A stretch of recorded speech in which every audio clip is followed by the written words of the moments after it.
அறிவோம் ஆரோக்கியம் நேயர்கள் அனைவருக்கும் அன்பான வணக்கங்கள். நான் ஸ்ரீவர்மா மருத்துவமனையின் மகளிர் சிறப்பு மருத்துவர் ஜெயரூபா.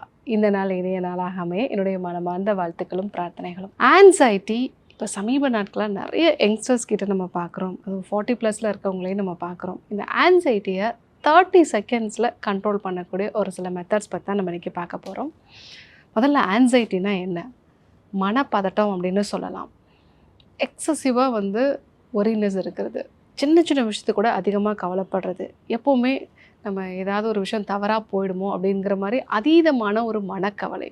ஸோ வீட்டில் ஹஸ்பண்டோ இல்லை குழந்தைகளோ கொஞ்சம் லேட்டாக வராங்க அப்படின்னா கண்டிப்பாக ஏதாவது பாதிப்பு தான் இருக்கும் அப்படிங்கிற மாதிரி பதட்டப்படுறது. ஸோ இந்த மாதிரி தேவையில்லாத விஷயங்கள்லாம் அதிகமான மனக்கவலை இருந்துச்சு அப்படின்னா அது ஆன்சைட்டினோட மிக முக்கியமான அறிகுறி. ரெண்டாவது, எப்போவுமே ரெஸ்ட்லெஸ்ஸாக இருக்கிறது. ஸோ சின்ன விஷயம் கூட கரெக்டாக பண்ணணும், அதை பர்ஃபெக்டாக பண்ணணும். ஒரு இடத்துக்கு கிளம்பணும் அப்படின்னா மார்னிங்லேருந்தே இது கரெக்டாக இருக்குமா, இல்லை கரெக்டான டைமில் நமக்கு கார் புக் பண்ண முடியுமா, இப்படி எப்போவுமே அதை பற்றி பதட்டத்தோடையே இருக்கிறது. ஸோ இது ஆன்சைட்டினோட முக்கியமான அறிகுறி. மூணாவது, முடிவெடுக்கிறதுல எப்போவுமே ஒரு குழப்பம் இருக்கும். ஸோ ஒரு கன்ஃபியூஷன் இருக்கும். நிறைய விஷயங்களை யோசிப்பாங்க, ஆனால் முடிவு மட்டும் எடுக்கவே மாட்டாங்க. ஸோ இப்படி இருக்குது அப்படின்னா அவங்களோட ப்ரீஃப்ரான்டல் கார்டெக்ஸ் மந்தமான ஒரு நிலையில் இருக்குது. ஸோ அதனால் அவங்களால தெளிவான முடிவு எடுக்க முடியல. இதுவும் ஆன்சைட்டியினோட முக்கியமான அறிகுறி தான். நாலாவதாக, ஸ்லீப் டிஸ்டர்பன்சஸ் இருக்கும். நைட்டில் திடீர்னு 3 மணிக்கு எழுந்துச்சுப்பாங்க, அதுக்கப்புறமா அவங்களுக்கு தூக்கமே வராது. தூக்கத்தை தொடங்குறது ரொம்ப சிரமமாக இருக்கும். சில பேருக்கு தூங்கி எழுந்திரிச்சா கூட நல்லா தூங்கினா ஒரு உணர்வே அவங்களுக்கு இருக்காது. இதெல்லாம் கூட ஆன்சைட்டினோட முக்கியமான அறிகுறி. அஞ்சாவதாக, அவங்களுடைய சுவாசம் ரொம்ப மேலோட்டமாக இருக்கும். ஒரு ஷாலோ பிரீத், எப்போவுமே ஒரு பதற்றத்தோடு இருக்கிறதுனால ஒரு ஷாலோ பிரீத் இருக்கும். ஹார்ட் ரேட் கொஞ்சம் அதிகமாக இருக்கும். சிலர்லாம் சொல்லுவாங்க, என் ஹார்ட் ரேட்டு எனக்கே கேட்குது டாக்டர் அப்படின்னு சொல்லுவாங்க. ஸோ அந்த மாதிரி ஹார்ட் ரேட் அதிகமாகவும் அவங்களோட பிரீத் ரொம்ப ஷாலோவாக இருக்கும். ஆறாவதாக, வெயிட்டை குறைக்கிறது ரொம்ப சிரமமாக இருக்கும். மெயினாக தொப்பை. ஸோ அது கார்டிசால் லெவல் அதிகமாகிறதுனால அந்த பெல்லி ஃபேட் அதிகமாகிறது. ஸோ இந்த மாதிரி இருக்குது அப்படின்னா உங்களுக்கு ஆன்சைட்டி இருக்குதுன்னு அர்த்தம். ஸோ ஆன்சைட்டி இருந்தது அப்படின்னா நம்ம பிரெயினில் ஹிப்போகேம்பஸ் அப்படிங்கிறதோட அளவு கம்மியாயிடும். ஸோ இதுதான் நம்மளை தெளிவாக முடிவெடுக்க வைக்கும். அதே சமயத்தில் அமெக்டல்லா அப்படின்னு சொல்லக்கூடிய ஃபியர் சென்டர், இதனோட அளவு பெருசாகிடும். ஸோ நம்ம எப்பெல்லாம் ஒரு முடிவெடுக்கணும்னு யோசிக்கும் போதெல்லாம் அந்த ஃபியர் சென்டர் தான் ஆக்டிவேட் ஆகி இதனால் என்ன பிரச்சனை வருமோ இந்த மாதிரி ஒரு பயத்தோடையே இருக்கும். ஸோ இதுதான் நம்ம பாடியில் ஆன்சைட்டினால் வரக்கூடிய விஷயங்கள். ஸோ இதை சரி பண்ணுறதுக்கு இம்மீடியட்டாக ஒரு 30 செகண்ட்ஸில் சரி பண்ணணும் அப்படின்னா நம்முடைய இடது பக்க நாசியில் மூச்சை நல்லா ஆழமாக உள்ளே இழுத்து மெதுவாக வெளிவிடுறது சந்திர நாடி பிராணாயாமம் அப்படின்னு நம்ம சொல்லுவோம். ஸோ இந்த ஒரு பயிற்சியை ஒரு 30 செகண்ட்ஸ் நீங்கள் பண்ணிங்க அப்படின்னா இம்மீடியட்டாக உங்களுடைய ஆன்சைட்டி ரிலீவ் ஆகிறத பார்க்கலாம். ஒரு வேலைக்கு போகிறோம், ஒரு இன்டர்வியூக்கு போகிறோம், இல்லை ஏதாவது ஒரு இடத்துல நம்ம பர்ஃபார்ம் பண்ண வேண்டிய ஒரு விஷயம் இருக்குது அப்படின்னா நம்ம ஒரு எக்ஸாமுக்கு முன்னாடி கூட இந்த ஒரு சந்திர நாடி பிராணாயாமம் ஒரு 3 முறை நீங்கள் செஞ்சீங்க அப்படின்னாலே உங்களுடைய ஆன்சைட்டி நல்லா குறைஞ்சிரும். ஸோ இதில் உங்களுடைய வேகஸ் நர்வ் ஸ்டிமுலேட் ஆகும். அதனால் ஹார்ட் ரேட் குறைய ஆரம்பிக்கும். பேராசிம்பத்தட்டிக் நர்வஸ் சிஸ்டம் ஸ்டிமுலேட் ஆகிறதுனால. ஸோ இந்த விஷயத்தை 30 செகண்ட் பண்ணிங்கனாலே உங்களுடைய ஆன்சைட்டி நல்லா குறையும்.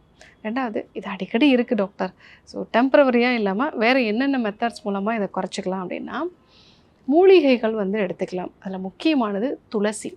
காலையில் எழுந்த உடனே துளசியை சுற்றி ஒரு 3 துளசி இலைகளை நம்ம மென்று சாப்பிடும் பொழுது அது ஒரு அடாப்டோஜெனிக் ஹர்பு. உங்களுடைய உடம்புல காபாவோட அளவை அதிகப்படுத்துறதுனால இது ஸ்ட்ரெஸ்ஸோட அளவை குறைக்கும், ஆன்சைட்டியை குறைக்கும்.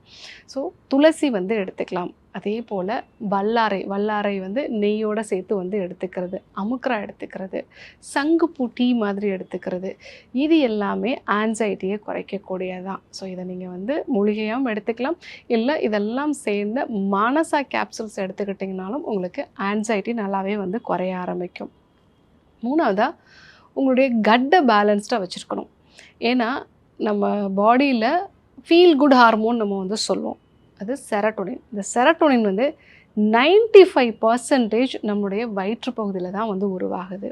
உங்கள் கட் ஆரோக்கியமாக இருக்குது அப்படின்னா இந்த ஹாப்பி ஹார்மோன்ஸ்லாம் உங்களுக்கு சுரக்கும். ஸோ அப்போது கட் ஆரோக்கியமாக வச்சுக்கிறதுக்கு ப்ரீபயாட்டிக் ப்ரோபயாட்டிக் சேர்ந்த உணவுப் பொருட்கள் வந்து எடுத்துக்கிறது, ப்ரிசர்வேட்டிவ் சேர்ந்த அதிக மசாலா சேர்ந்த முக்கியமாக மோனோசோடியம் குளூட்டாமேட்டு நம்ம வந்து சொல்லுவோம். ஸோ இந்த மாதிரி டேஸ்ட்டுக்கான ஒரு சில விஷயங்கள்லாம் சேர்க்குறத அதெல்லாம் அவாய்ட் பண்ணிவிட்டு வீட்டு ஃபுட்டை சாப்பிட்டோம் அப்படின்னா நமக்கு கட்டும் பேலன்ஸ்டாக இருக்கும், ஆன்சைட்டியும் வந்து குறைய ஆரம்பிக்கும். நிறைய பேர் நான் பார்த்துருக்கேன், ரொம்ப நாளாக நான் ஹோட்டலில் தான் டாக்டர் சாப்பிட்டுட்ருக்கேன், வேலை நிமித்தமாக நான் வந்து இந்த விஷயங்கள்லாம் பண்ண வேண்டியது இருக்குது, அவங்களுக்கு ஆன்சைட்டி வந்து உருவாகும். ஸோ வீட்டில் முடிஞ்ச மட்டும் அவங்களே குக் பண்ணி சாப்பிடும் பொழுது இந்த ஆன்சைட்டி எல்லாமே வந்து குறைஞ்சிருக்கு. ஸோ உங்கள் கட்டை பேலன்ஸ்டாக வைக்க வேண்டியது அவசியம். 4வது, மெக்னீஷியம் அதிகமாக இருக்கக்கூடிய ஃபுட்டு வந்து எடுத்துக்கோங்க. இதுவும் உங்களோட ஸ்ட்ரெஸ் லெவலை வந்து குறைக்கும். 5வதாக, மார்னிங் சன்லைட் எக்ஸ்போஷர் ஆனீங்க அப்படின்னா உங்கள் பாடியில் மைட்டோகாண்ட்ரியா வந்து ஆக்டிவேட் ஆகும். ஸோ இது நைட்டில் உங்களுக்கு மெலட்டோனின் செக்ரேட் பண்ணுறதுக்கு யூஸ்ஃபுல்லாக இருக்கும். ஸோ மார்னிங் சன்லைட் அப்படிங்கிறது வெறும் விட்டமின் டி மட்டும் வந்து கிடையாது, உங்கள் பாடியில் நிறைய சேஞ்சஸை வந்து உண்டு பண்ணும். மெயினாக ஆன்சைட்டி, ஃபியர், அதிகமான அளவுக்கு மன அழுத்தம் இருக்கிறவங்க மார்னிங் சன்லைட்டை மிஸ் பண்ணாதீங்க. இதுவும் உங்கள் பாடியில் நல்ல ஒரு சேஞ்சை வந்து கொண்டு வரும். 6வதாக, சாண்டிங் மந்த்ராஸ், அதாவது ஹெச்ஆர்வின்னு சொல்லுவோம், ஹார்ட் ரேட் வேரியபிலிட்டி. ஸ்காண்டினேவியாவில் நடந்த ஒரு ஆராய்ச்சியில் தொடர்ந்து நம்ம மந்திரங்களை வந்து சொல்லும் பொழுதோ இல்லை ஒரு சில வகையான ஓம்கார பிராணாயாமம் மாதிரியான பிராணாயாம பயிற்சிகள் மூலமாக நம்முடைய சுவாசத்தை கொஞ்சம் ஸ்லோ ப்ரீத்திங்காக வந்து மாற்றுறது. நல்லா இன்ஹேல் ஃபுல்லாக பண்ணிவிட்டு மெதுவாக வந்து நம்ம மூச்சை வெளியே விடுறது. ஸோ இதே போல் மந்திரங்களை சொல்கிறது, இது வந்து ஹெச்ஆர்வி அப்படின்னு சொல்லக்கூடிய ஹார்ட் ரேட் வேரியபிலிட்டியை வந்து அதிகப்படுத்துது. ஹார்ட் ரேட் வேரியபிலிட்டி என்னென்னா, ஒரு துடிப்புக்கும் இன்னொரு துடிப்புக்கும் இடையில் இருக்கக்கூடிய அந்த கேப்பு, இது வந்து ஒரு 0.8 செகண்டாக இருக்கலாம், ஒரு சில சமயங்களில் 1.1 செகண்டாக வந்து இருக்கலாம். ஸோ இந்த வேரியபிலிட்டி இன்க்ரீஸ் ஆச்சு அப்படின்னா நீங்கள் ஆன்சைட்டியை வந்து குறைச்சிக்கலாம். ஸோ இதை இந்த மந்திரங்களை வந்து சொல்கிறதன் மூலமாக நம்மளால் குறைச்சிக்க முடியும். ஸோ இதெல்லாம் நம்ம வந்து ட்ரெடிஷ்னலான மெத்தட்ஸ் தான். ஏதாவது ஒரு மந்திரங்களையோ இல்லை ஏதாவது ஒரு அபிராமி அந்தாதியோ இந்த மாதிரி ஏதாவது ஒன்று நம்ம சொன்னோம் ரெகுலராக மார்னிங் டைமில் அப்படின்னா நம்மளுடைய ஆன்சைட்டி கண்டிப்பாகவே வந்து குறையும். 6வதாக, ரீல்ஸ் பார்க்குறத அவாய்ட் பண்ணுங்கள். ஏன்னா தொடர்ந்து நீங்கள் ரீல்ஸோ இல்லை சில விஷயங்கள் நம்ம வந்து ஸ்க்ரோல் பண்ணிகிட்டே இருக்கும்போது இது நமக்கு சீப் டோப்பமைனை வந்து கொடுக்கும். அதே டைப் ஆஃப் டோப்பமைனை நம்ம மைண்டு திருப்பி திருப்பி எதிர்பார்த்துக்கிட்டே இருக்கும். ஸோ அதனால் எப்போவுமே நமக்கு மனப்பதட்டத்தோடே வந்து இருப்போம். அடுத்து என்ன அடுத்து என்ன, அடுத்து வரக்கூடிய விஷயம் வந்து நமக்கு ஏதாவது ஒரு ப்ளஷர் வந்து கொடுக்குமா, சுகத்தை கொடுக்குமா, இப்படிப்பட்ட ஒரு எதிர்பார்ப்புலே இருக்கிறதுனால ஒரு கட்டத்துக்கு மேலே அதிகமான மனப்பதட்டத்துக்கு வந்து உள்ளாகும். இது நிறைய நம்ம குழந்தைகள்கிட்ட கூட வந்து பார்க்கலாம். ஸோ கண்டினியூஸாக ரீல்ஸ் பார்க்குறது இதெல்லாம் கொஞ்சம் அவாய்ட் பண்ணுங்கள். மெயினாக குழந்தைகளுக்கு இந்த விஷயத்தை பழக்கப்படுத்தாதீங்க.